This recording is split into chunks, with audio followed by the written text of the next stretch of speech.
you're watching episode 29 of the SheRocks College live show. I'm Clarissa Guillen, and this is a live show where we help adult college women stop feeling like they're not enough so that they can get out of their own way, earn better grades, and freaking enjoy their life alongside college classes. And today, we're going to be talking about laziness versus busyness, because let's be honest, we live in a society that 100% glorifies being busy. And we are obsessed with getting things done. We are obsessed with achievement. We are obsessed with accomplishments. We are obsessed with being seen as go-getters and high achievers, etc. And I think that culture that we have created in the US and just in general and in society in general is the reason why so many college women struggle with burnout semester after semester. And it's because our entire identities are wrapped up in how productive we are and how busy we appear and how far along we look and like how much, we're achieving. And most of us are so wrapped into that culture, into that ideal, that we don't even know who we are. We don't even know what we like. We don't even know what to do with ourselves unless our schedules are jam-packed, unless we're super chaotic, running from thing to thing, unless we're working 5 jobs while going to school full-time and our lives feel chaotic. And I am personally really curious to dive deeper into this conversation because I want to know why, especially women, we're so afraid of resting, why we're so afraid of quiet, why we're so afraid of white space. And of course, I've been in this field for a really long time. I've worked with hundreds of college women since I started my company, SheRocks College, and I have lived my own life, recovering overachiever here, recovering perfectionist over here, recovering, having my identity wrapped up in my accomplishments. And so I have a theory that's based in psychology on why as women we feel the need to like overdo things, to constantly be doing and to never rest, and when we do rest, why we feel guilty around it. And I think it's because we have this fear of being left behind. We have this fear of being perceived as not doing enough. We have this fear of being perceived as not being successful enough, smart enough, achieving enough. We have this fear of what other people are going to think about us. We also have this fear of what white space means for our emotional state, because if we're not always busy, if we're not always doing, if we're not always distracting ourselves with schoolwork and everything else we have in our lives, what it forces us to do is to really get to know ourselves, to get to know our wants, to get to know our needs, to get to know our desires. And a lot of us are afraid to go there because in going there, we realize that a lot of the things that we want, a lot of the things that we need, a lot of the things that we desire aren't the things that are expected of us, aren't the things that society tells us we should want and desire and need. And so we have, as humans, a deep need for love and connection, and we try to avoid. It happens on a subconscious level, so it's not like you're aware that this is the reason why you're doing this. But we will do things or not do things if we believe that it'll keep us connected, if we believe that it'll keep people loving us, if we believe that it'll keep people valuing us and seeing us in a certain perception. So we're always doing things or not doing things in order to get that love and connection need met. And I really think that most of us are really confused about the difference between being busy and being productive.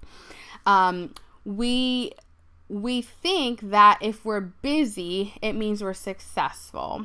We think that if we're busy, it means that we're somebody. We think that if we're busy, it means that we are achieving things. We think that if we're busy, it must mean that we're really smart. We think that if we're busy, it must mean that, oh wow, people really love me. I'm really doing things in life. Look at everything I have going on. I am like this amazing person.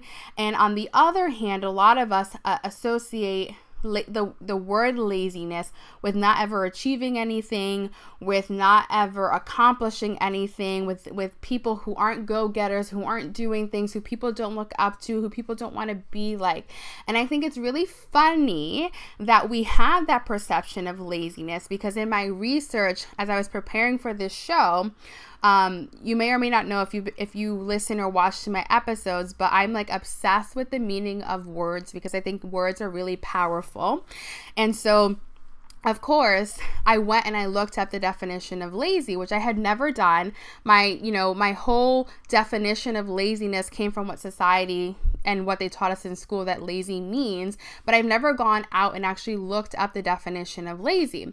And when I did in preparation for this show, I was shooketh. I was so shocked with the definition, because it has nothing to do with accomplishments. It has nothing to do with someone not being successful. Laziness is really all about energy, not wanting to expend a lot of energy and not wanting to put in a lot of effort. So people who are lazy, they know what they're doing, because what they're doing is they're making decisions on how to do things in the most efficient way, where they're not having to put in a lot of energy and a lot of effort, which means that a lot of lazy people are getting a lot of crap done in a more efficient way, meaning it's taking them less time and they're producing a lot. And so I just found that really interesting, because we all have these stories and narratives that we create and that we have around people who are lazy, and oh my God, what would it mean if someone thinks I'm lazy and I'm being lazy right now? But lazy is just all about the amount of energy and effort that you're expending. And it's really about conserving your energy. It's being smart with your energy. It's being smart with your effort. And so today I want to give you all my perspective on this whole busyness, productivity, laziness, situation, and the battle that you might experience in college around wanting to rest, wanting to play, wanting to relax, and feeling this need to constantly need to do things. And so I want to start off by giving you my definition of busy and my definition of productivity. And I already gave you my definition of laziness and the word lazy. But to me, busy is all about time. So if you're busy, all that means is that the 24 hours you have in a day, it's being used up. So you're using up all your time. So if you're really busy, you're using up all of your time. Now, it doesn't mean that time that's being used up is being used up in the best way possible. It doesn't mean that because you're using up a lot of your time, you're producing a lot. If you're busy, all it means is a lot of the 24 hours that you have in a day, it's being used up by meetings, by activities, etc. Productivity, on the other hand, is about how you're using the 24 hours you have in a day. It's about what you're producing during those 24 hours. So again, busyness is about how much time you're using up in a day. And productivity is about what you're doing during that time, what you're producing during that time. And I think this is a really important distinction, because a lot of you are really busy. You're using up all of your time. I don't have any time. I need to learn time management skills. I feel like I don't have time to read. I feel like I don't have time to study. I feel like I don't have time to spend with my friends. I feel like I don't have any time for myself. School is taking up all my time, as though it isn't your choice what you're doing with your time. Yes, you might have work. Yes, you might have classes that meet at a certain date and time. But at the end of the day, you're choosing how much time is being used up every single day. And I also think that many of you have this story or this belief, this thought, that the busier you are, the more time you're using up in your day to study, to read, to work on a paper, to fill up your day with not study school, that's my program, with college activities, that your grades are somehow going to be higher. The more time you spend studying, the more time you spend on school, that somehow is going to equate to higher grades, etc. So what you do because of that belief that you have, that if I spend more time reading, if I spend more time studying, if I spend more time rewriting my notes, if I spend more time doing schoolwork, I'm going to get higher grades, you end up filling up your entire calendar with school-related activities. And then you hit a point somewhere during the semester, usually after an exam, usually after a deadline, usually after you have handed in a paper or a project, where you freaking hit a wall.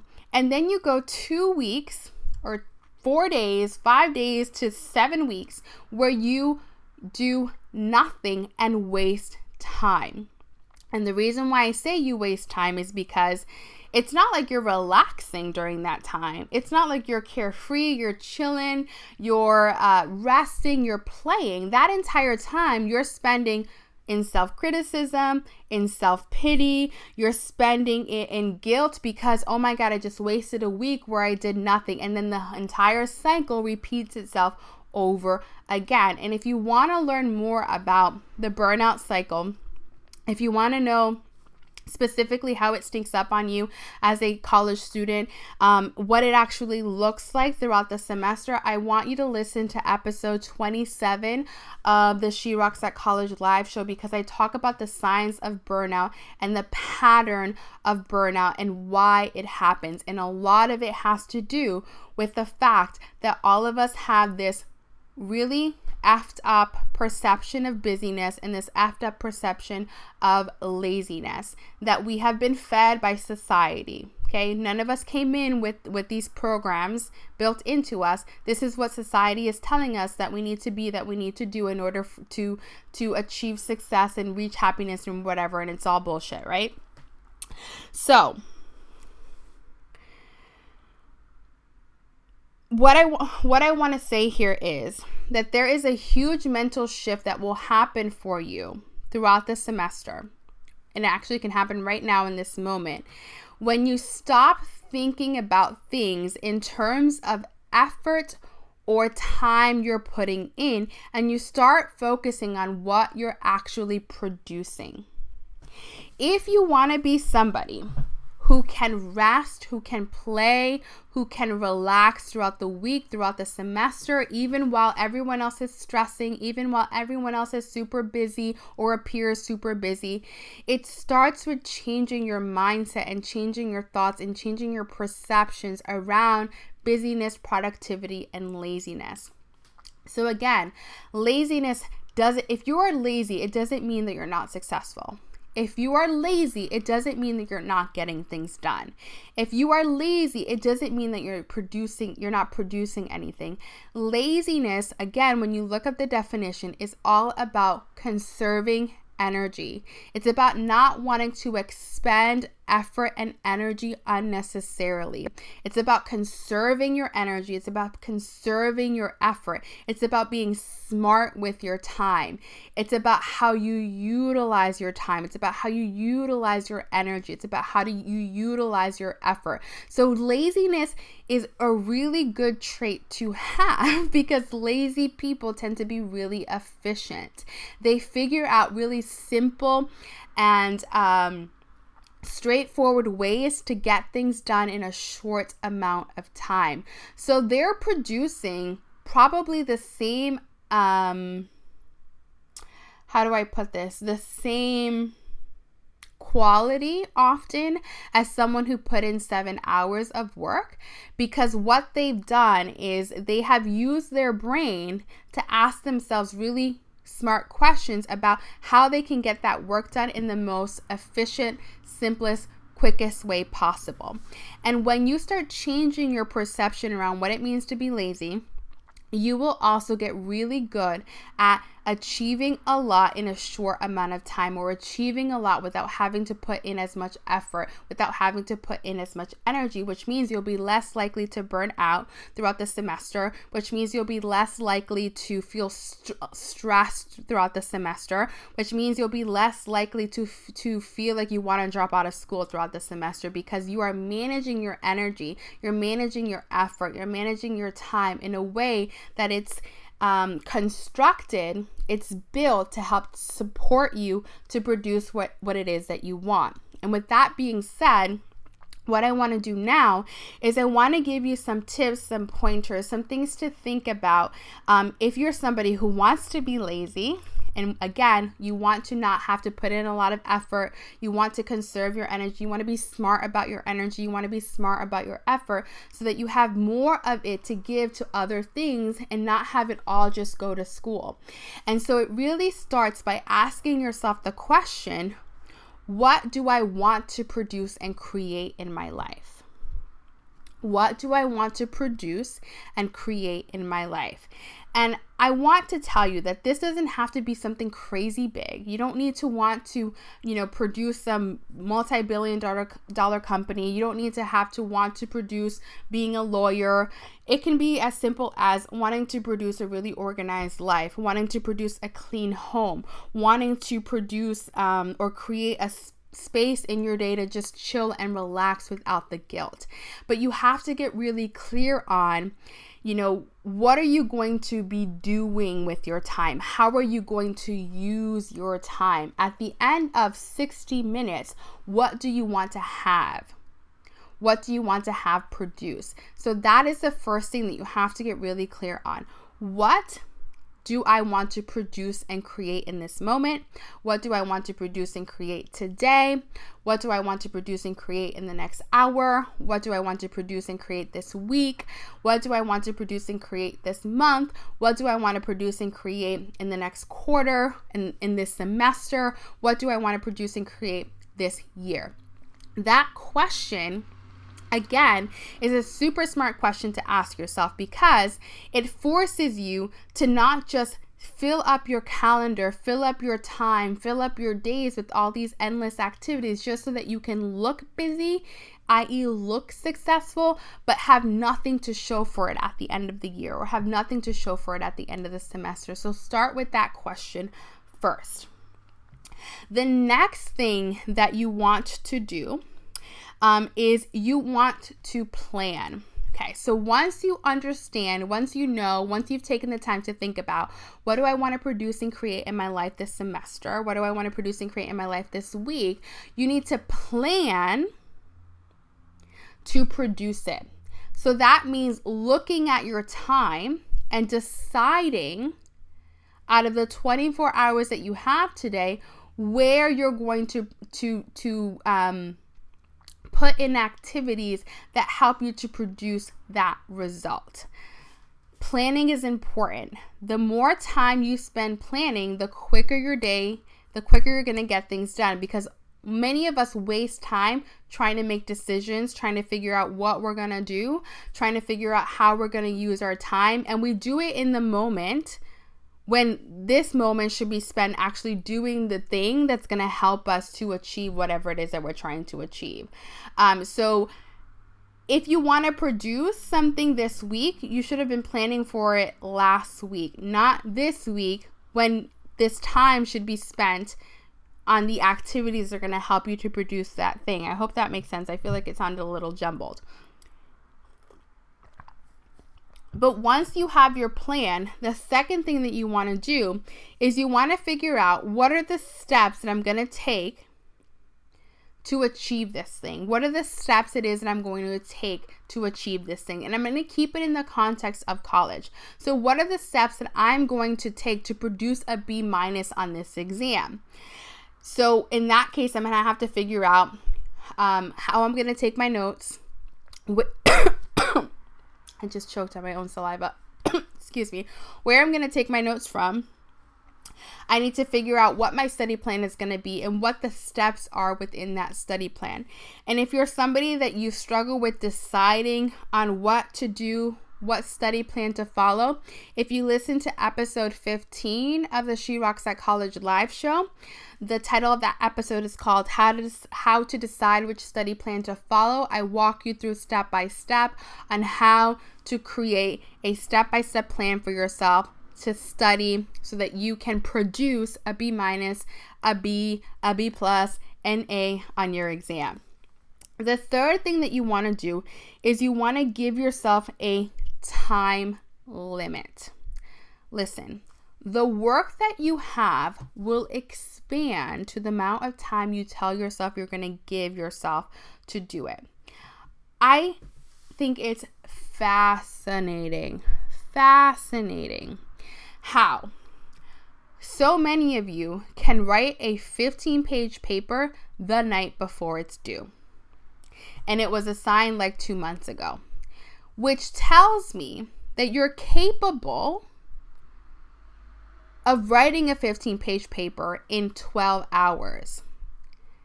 But because you were given 2 months to write this paper, you took the entire 2 months to write the paper. But you really only needed 12 hours. How do I know you really only needed 12 hours? Because you banged out that 15-page paper in 12 hours. Now, you could have taken those 12 hours and spread it out over 2 months, been smarter with your time and effort and energy. Because think about the amount of energy and effort that you had to expend in those 12 hours.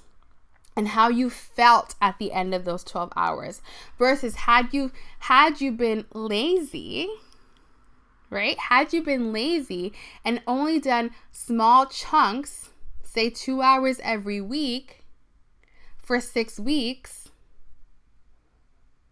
you could have had that paper finished and accomplished with very little effort and in a very efficient way where you have more time, more energy, more effort that you could have given to other things in your life. Instead, you chose to put it all together into that 12-hour period. So again, the assignments that you're given studying will expand to the amount of time that you give it. So if you want to be someone who is lazy and still gets a lot done, then give yourself time constraints.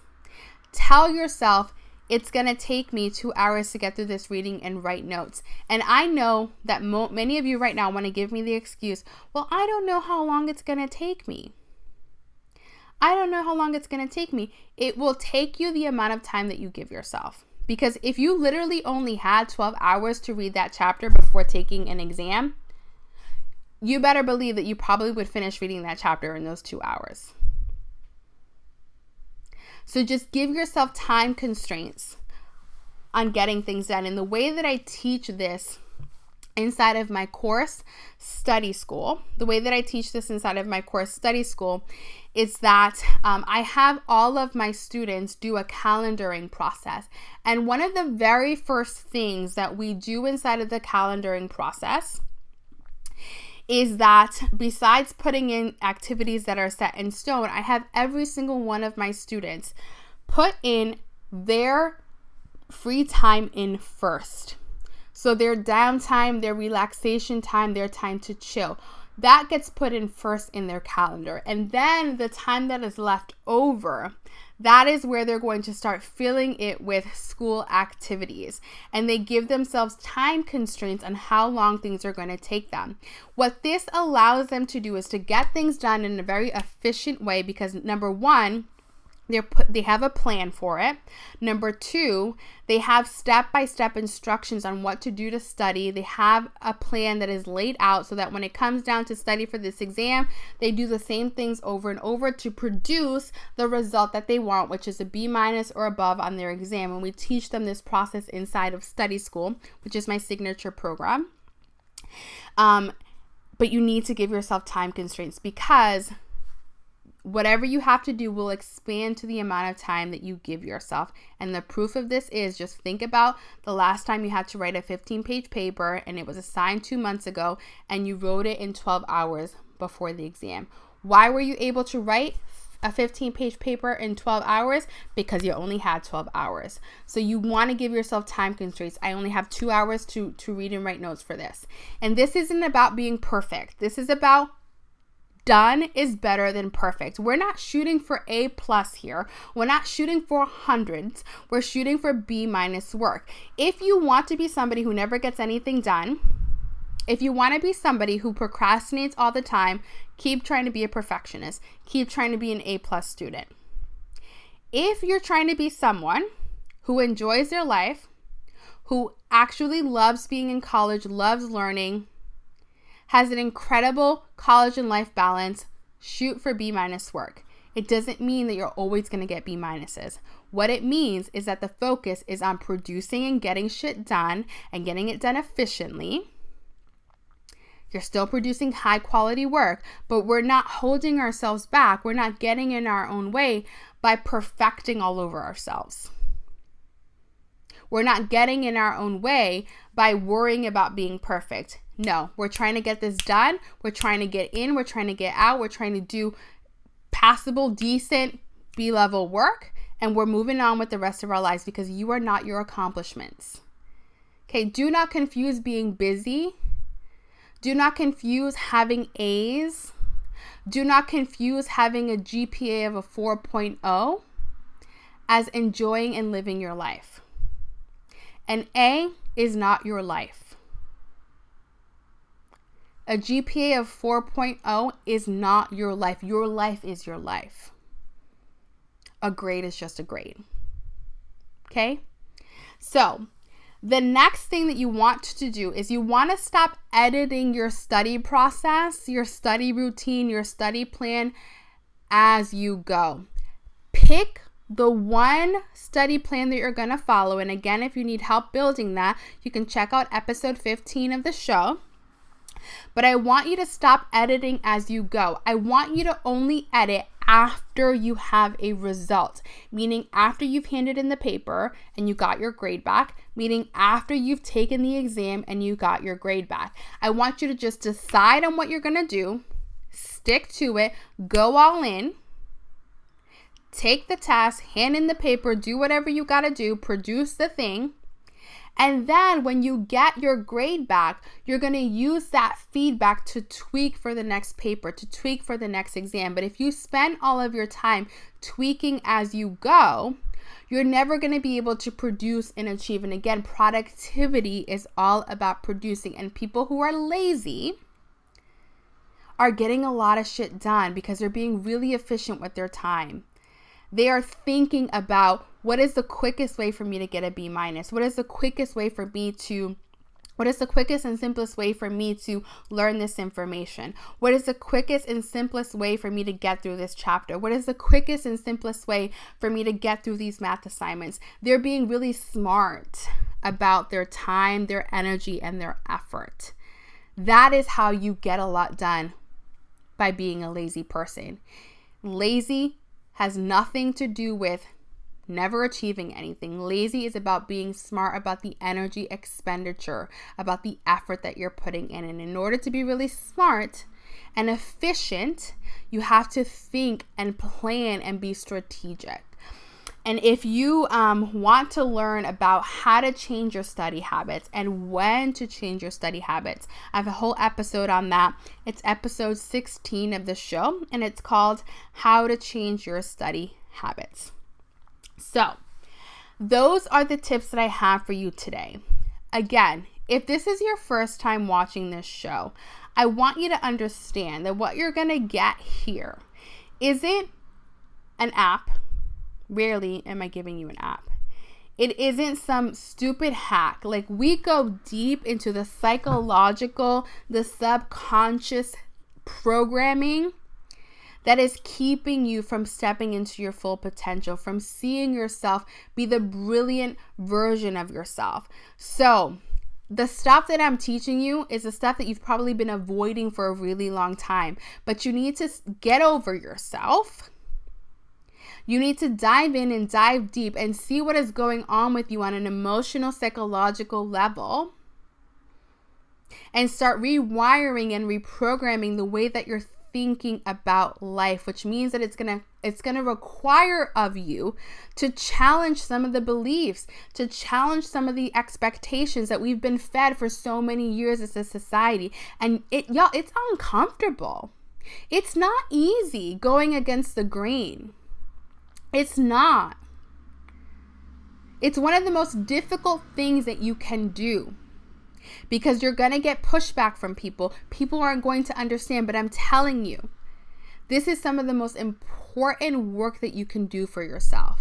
If you want to be so proud of yourself that you can't even believe what you've done, if you want to blow your own damn mind, if you want to look at your life a year from now and be so amazed and surprised by everything that you've accomplished, start looking at your subconscious beliefs. Start looking at your programming. Start challenging some of these expectations that have been placed on you as a society. And I have a lot of videos on this channel teaching you how to do this. This channel is like no other that you've seen on college skills.